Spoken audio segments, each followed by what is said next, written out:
wabarakatuh. Halo, apa kabar anak-anak? Semoga kalian dalam keadaan yang sehat dan tetap semangat untuk mengikuti pembelajaran bahasa Indonesia. Nah, anak-anak, silakan perhatikan gambar berikut. Sedang apa ya mereka? Ya, benar sekali. Mereka sedang berhayal, melamun, atau berfantasi. Berbicara mengenai berfantasi, hari ini kita akan belajar mengenai teks cerita fantasi.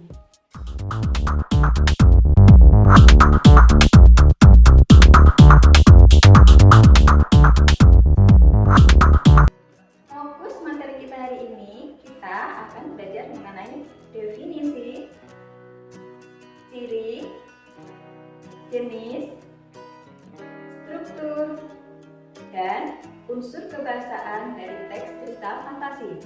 Diharapkan setelah pembelajaran ini, kalian bisa menggunakan fantasi kalian untuk menghasilkan karya yang luar biasa.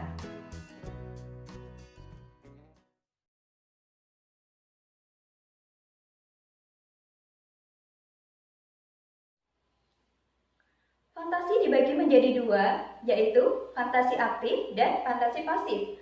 Fantasi aktif yaitu fantasi yang dikendalikan oleh pikiran atau kemauan. Contohnya perancang, kemudian penulis, dan sebagainya. Sedangkan fantasi pasif merupakan fantasi yang tidak dikendalikan oleh pikiran atau tidak dikendalikan oleh kemauan. Contohnya melamun atau berandai-andai yang tidak jelas. Gambar berikut. Gambar apa itu ya? Ya, benar sekali. Gambar Harry Potter sedang menaiki sapu terbangnya. Apakah mungkin peristiwa itu terjadi? Nah, ini yang dinamakan dengan teks cerita fantasi. Teks cerita fantasi, pengertian atau definisinya, kalian bisa melihat dari 4 kata kunci.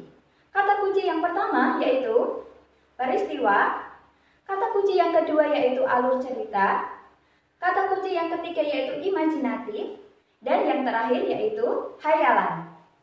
Jadi, dapat disimpulkan bahwasannya teks cerita fantasi adalah teks yang berupa gambaran peristiwa yang memiliki alur cerita bersifat imajinatif dan hayalan manusia dalam bentuk cerita. Nah, kalau kita mendengar cerita fantasi, tugas kita tidak boleh langsung percaya ya. Cukup kita ambil hikmahnya saja. Materi kita selanjutnya yaitu ciri dari teks cerita fantasi. Yang pertama yaitu mengandung kemisteriusan, keajaiban, atau keanehan.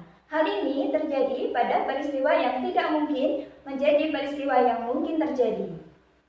Yang nomor 2, memiliki ide cerita. Biasanya ide cerita ini bersifat gaib, supranatural, atau futuristik. Yang ketiga, menggunakan latar lintas ruang dan waktu.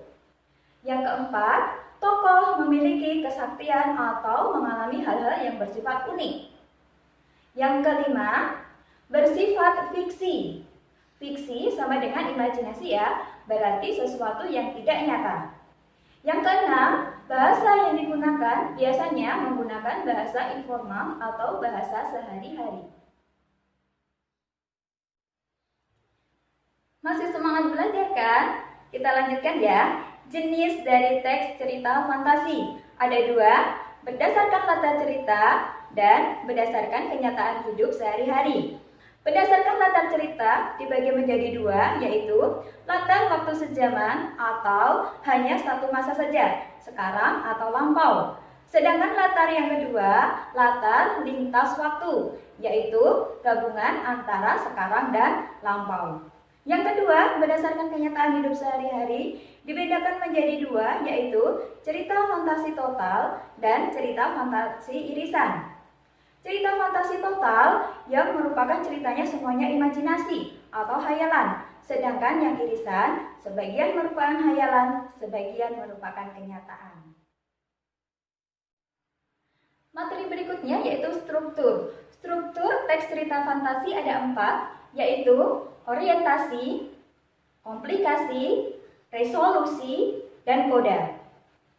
Orientasi atau perkenalan merupakan bagian awal dari cerita. Di sini bisa memperkenalkan tokoh, tema, alur, ataupun latar.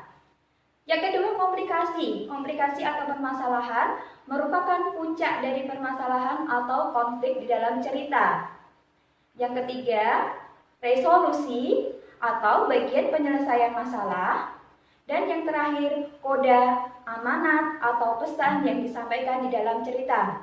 Untuk koda di sini bersifat boleh ada, boleh tidak.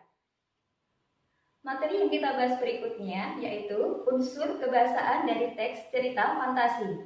Yang pertama yaitu kata ganti yang digunakan untuk sudut pandang penceritaan. Dibagi menjadi dua, yaitu kata ganti orang pertama dengan penyebutan kata aku atau saya. Yang kedua, kata ganti orang ketiga dengan penyebutan kata mereka atau dengan nama orang langsung. Yang kedua, penggunaan latar. Penggunaan latar dibagi menjadi tiga, yaitu latar tempat, latar waktu, dan latar suasana. Yang ketiga, penggunaan konjungsi temporal sebagai penanda urutan waktu dengan kata kemudian, ketika, sebelum, sesudah, setelah itu, dan lain-lain. Yang keempat, penggunaan kata atau ungkapan keterkejutan. Contoh dengan menggunakan kata tiba-tiba dan tanpa diduga. Yang kelima, penggunaan dialog atau kalimat langsung. Ditandai dengan dua petik ganda dan disertai dengan keterangan penyerta. Bagaimana? Mudah bukan belajar teks cerita fantasi? Semoga pembelajaran hari ini bermanfaat untuk kalian. Sampai jumpa. Wassalamualaikum warahmatullahi wabarakatuh.